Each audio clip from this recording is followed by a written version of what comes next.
So hello everyone, it's your girl Gel Beauty 87 here, aka Grace, and today we're gonna get into another complexion corner, y'all. So I've had a few new foundations to try out and some powders. So we're mainly doing foundations and powders. The next go round I will get into, of course, all the bronzers and blush palettes we have tried recently, because I feel like it's been bronze-again, which I'm not complaining at all because I love me a good bronzer. And I feel like there's not a lot for people my skin tone, so I'm liking the fact that they're actually branching out now. If you're curious what's on my eyes, I use like the Colored Rain Vivid Pigments palette, and then I use the Street Taco palette from Glamlight. I told y'all I bought during the Cinco de Mayo sale. So that's the bright green on my lid and in my inner corners. And then the darker one on the outer V and the pink on the lower lash line is from the Vivid Pigments and Shadows eyeshadow palette from Colored Rain. The original one. I don't know if they reformulated the new one or not. I can't tell you. I can't promise nothing. But yeah. So let's go ahead and get started. It's hot up in here because it's actually, you know, like giving you spring weather here in Chicago, which doesn't happen. So I'm a little hot. Excuse me. But let's get started. So I have the Good Apple Skin Perfecting Foundation Balm in the shade 1074. I think it's interesting that I can wear the shade and so can the Fancy Face, because I'm like, we're not the same shade at all, yet she can wear this and so can I. I brought the other foundation of theirs with me too, because I just decided to leave all the Kat Von D foundations here. They have a what is it, the True Portrait one. That's the liquid to powder foundation, but we're talking about this one. It was okay. It looks nice on the skin for a while, but after a while it just looks a greasy mess because, you know, I have oily skin. So I would say it's good for people like me in the wintertime when, you know, and the oil's peeking through a whole bunch of crazy going on like it is now. But in the summertime, I'm not touching this at all. It had its moment in the spring before Chicago actually had a spring, which doesn't happen. So it's cute. I like it okay, but I'm not going to recommend this to anybody who doesn't have dry skin to wear anytime now. Like, wait till it's like wintertime and it's like -12 degrees and you can wear this. But you can't wear this now if you got oily combination skin. If you got oily skin, you might be able to wear it if you have normal skin. I know you can probably wear it if you have dry skin, but people with skin like mine, no. Don't try it. Don't try it until winter comes. When the winter sale at Sephora comes in November, buy it then. Don't buy it now. Unless you have a channel, then, you know, you probably should. The next foundation I have to talk about, I probably should have went to the eye product, the under eye corrector first. This is the Milani Supercharged Brightening Under Eye Tint. I have the shade 130 Deep Peach. So I've been using this, which is why I didn't give y'all a Fenty review on that product, because I was like, I already have this one and it's under 10 bucks. I used the coupon from, what is it, Ulta, y'all know what time it is, to make sure I got my hands on this product.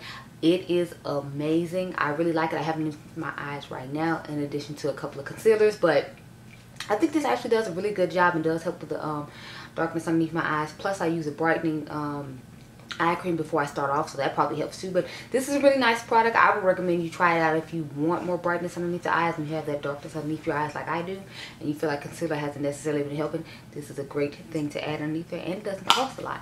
So there you go. I mean, Fenty gonna have more colors for you, but if you want a pinch and you want a budget, sis, just go ahead and get the Milani one. You'll survive. And y'all know I don't usually encourage you to get drugstore stuff unless I think it's spectacular, so that it's good, sis. It's good. The next thing I have is the Gucci Natural Finish Fluid Foundation. Now, remember, y'all, I was gonna get this originally, but till I heard the horror stories from Mel Thompson about skin peeling off her face. But then I saw Jackie and the sale was coming up too. I was like, we just gonna risk it, and it worked out for me. So I wear the shade 410W because that's what Jackie said we wear, and y'all know whenever Jackie picks a shade, so that's what we wear. I just buy it. I don't ask questions. I just buy the shade. So this foundation is really, really nice. I really like it. I need to use it a little bit more, but it's been sitting in the box because I had to give y'all Complexion Corner reviews on it. I have reviews for all these foundations as usual. I'll try to remember to link them up above. I know y'all wasn't really feeling my Gucci review foundation. I mean my foundation review just because it was like super late. And you know, I get it. It was fine. Because I told you I wasn't going to get it and I turned around and got it. So I wasn't even mad at you. But it's a really good foundation. I really like it. I don't know if I like it $65 worth. So you might want to wait for a sale.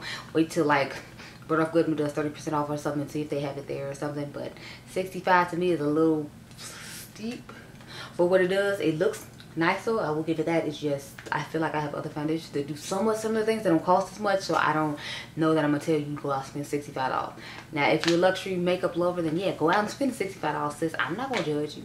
I was over here buying it myself, but if you're not necessarily sure about it, I would say I have other things that are similar. If you want me to give y'all alternatives or try to do a main chick side with this or a dupe alert with it, I just hit myself in the face.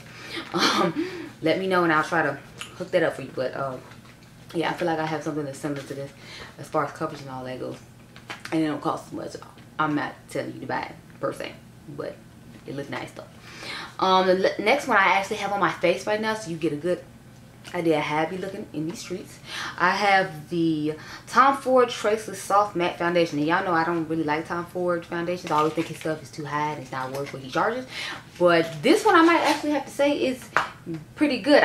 First one I tried was the stick foundation and I didn't like that. The other one I have is the is more of a lighter coverage foundation. So this is the first like medium coverage foundation I have from him that I actually like. I wear the shade 10 Chestnut. I remember Mel Thompson saying in her video that it's oxidized, which is why I bought this shade, because I was expecting it to oxidize. Same with the powder I have on top of it. I have the Fenty powder on top of it because it's really hot out here in Chicago today, and I wanted to make sure that my face didn't melt off before I got to work. But this foundation is actually really nice. That's actually the video that went up today at 12 o'clock for you all to watch about this foundation. So you can hear further thoughts and like see the actual wear test and all that in that video. Again, I'll try to remember to link it up there. I make no promises though. I'm sorry if I'm rushing a little bit, but it's like I'm hungry and it's hot underneath these lights and I don't have the air conditioner on. So I'm trying to get it done and then take myself to go, you know, get some lunch downstairs real quick since I already cooked. Next one I have, we have the Laura Mercier Translucent Loose Setting Powder in the shade Translucent Honey. So I really didn't like the one for the face that well. I mean, I can appreciate it. It does a good job and all that. But to me, it was just a powder. It wasn't like exceptional. I never tried the translucent one. Well, no, I tried the translucent glowing one, not the original translucent one. And then they came up with this honey shade, and I was like, this is perfect for underneath the eye because it doesn't give a whole lot of brightness. And if you use that Marc Jacobs concealer that's really bright, you can use this underneath to kind of tone it down if you don't like that much brightness. Because some days, even though I love my brightness, I don't want like that much brightness, but I really like using that concealer. So I found this powder to go with that concealer very nicely, and it doesn't disturb. The powder I have on right now is the Prime Beauty one. I think it's the shade Golden Gal underneath the eyes, but let's focus on this one. This powder is really nice. I'm glad I got my hands on it. I was going to get like a small one, but I was like, what's the point? The sale is on. Just go ahead and get the big one. So I did. I'm going to be decluttering some more powders though. So like if you want to see a video, because I need to declutter some more makeup because I'm constantly buying it. If you want another declutter video, let me know. We can go ahead and do that. I don't know how well I'm going to do with eyeshadow palettes because I always keep them because I'm like, I might need to reference this or I might need to do that. But I'm trying to get myself out of that. I need to reference this or that and just learn how to pop a picture in like everybody else does instead of having all the stuff I don't necessarily really want or need. So we might do a whole decluttering series again, even though I feel like I just did one like recently. But we'll see. We'll see. The next powder I have to talk about is the Urban Decay All-Nighter All Day Shine Control Softening Loose Setting Powder. So yes, I still have it in the box. Let me take it out. But yeah, this is what it looks like. It's a translucent powder, which I was afraid of because I was like, I don't know.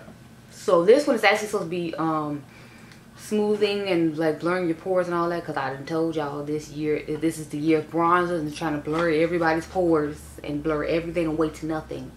Even though it's unrealistic, but you know, they still gonna like use that as a buzzword this year to blur everything. But this powder actually surprised me. It actually looks pretty nice underneath the eyes, and I was scared that it wasn't gonna look that great on me because again, it is translucent, and translucent is, you know, not necessarily translucent on everybody. So, but it was a really good powder. I was quite impressed with it. I don't know about the blurring properties of it. If I remember correctly, I said it did an okay job starting off, but obviously when your oils wear throughout the day, it's gonna change. It's not gonna look the same. So there's that. The next one I have to talk about is the LYS Triple Fix Translucent Setting Powder in the shade Ambition, which is medium tan. I really love this powder. I compared this powder to the Pat McGrath powder. I think that video was already up. I did a whole bunch of battles of loves recently, y'all. I'm trying to calm down with the battles, but people keep saying stuff and people keep coming up with stuff that's similar to other stuff. So I'm like, so I already got it, and you know, I'm here to review stuff. I might as well review it and let you know how I feel about it, and then you can determine what you want to do. So yeah, but this is what it looks like. This powder is amazing. Like this and another product that I have from them is really nice. If you all saw the LYS Beauty, then you know what the other product is. I wasn't buying the foundation. I'm sorry. I can't get into these natural serum situations, y'all. I'm not doing it. No. I don't have a problem with your skin but better, but you need to give me medium to full coverage your skin but better, like what we got going on now. Because I feel like this is a good example of that. And what I would want in a your skin but better situation, all this right here. This is what it is. But the last product I have to talk about, and I'm shocked I got this done before like the 11 whatever minutes that it is the Giorgio Armani Luminous Silk Glow Fusion Powder. I have the shade 11.5. I think there's one shade deeper than the shade I have, and that's not that great, but okay. This one has a peach undertone, which I was surprised it worked on me because it has a peach undertone. But this is going to be something I use more in the summertime because it does have a peach undertone, so my undertone will be a little more red. And plus, this doesn't really provide too much of any coverage, so I have my full coverage matte foundation on, and I could just set this on top because I have oily skin at the end of the day and I need to set things with powder. So that's my plan for this one and the Dior one. And I think I have like one more other pressed powder, or I might use some full coverage foundation powder someday, depending on how much coverage the other foundation is giving me, because it could be matte but just not have that much coverage. So I'm just gonna play it by ear once like summer truly gets here. Right now we in spring, so I don't have to worry about it too much. But I do try to always wear matte foundations to work, just because, you know, like it's a hectic environment. I don't know what I'm gonna have to be doing and all that, so I want to make sure the face stays and the face isn't all inside the mask. But anyway, those are all my thoughts on all of these products. So I hope you all enjoyed this video. Remember, you all are diamonds. Catch you guys in the next one. Of course, something had to fall. It couldn't help itself. Anyway, be blessed.